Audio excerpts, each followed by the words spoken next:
Salutare lume și bine v-am regăsit la un nou episod de Minecraft.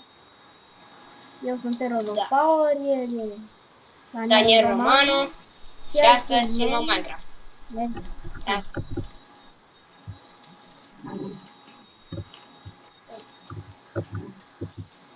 Și azi aș vrea pe End 1. Bă, am mai filmat parcă pe End 1, primul episod, nu? A, da. Hai să filmăm 3. Eu merg pe Nether 3. Hai la un Nether 3, frate. Nether 3, am găsit, am intrat. Astăzi avem ca clasă Creeper. Creeper. E o clasă extrem de bună. Nu chiar. Nu chiar Pot spune că te poți și sinucide cu TNT. Eu nu m-am sinucis niciodată. Da, avem și Eu nu, dar mi-am omorât prieteni. Tu nu mai omorât câteodată și pe mine cu Creeper. Când jucai. Eu încerc asta să nu spargă blocul. MT-uri, frate.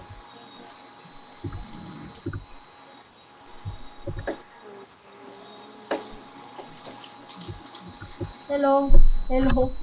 Sunt blocat. Întreabă fanii ce să mai jucăm. Voi să ziceți în comentarii ce să mai jucăm, dar nu jocuri de-astea super greu de instalat. Precum nu facem Sword Simulator, Goat Simulator, de-astea nu prea. Și... Jocuri mai simpluțe. Dar nu chiar simple, jocuri mai... mai ușor de instalat. Da. Nu știu, geniu. Cum e? Hai, dă un exemplu. Cum e Robocraft. Ăla e joc și tu. Precum Happy Wheels. Ăla nu se instalează. Putem să jucăm online. Da, alegeți voi. Alegeți voi. Ceva gen Terraria, nu? Da.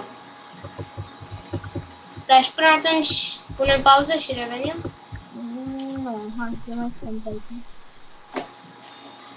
Nu mai am poțiuni. Pune aici TNT. Vădesc pe toți am câștigat. Da, dar și mie puține, da. Nici eu nu mai am. Dar mă mir că n-am 4 picioare. Bă, chiar tu ți-ai instalat Terraria? Nu.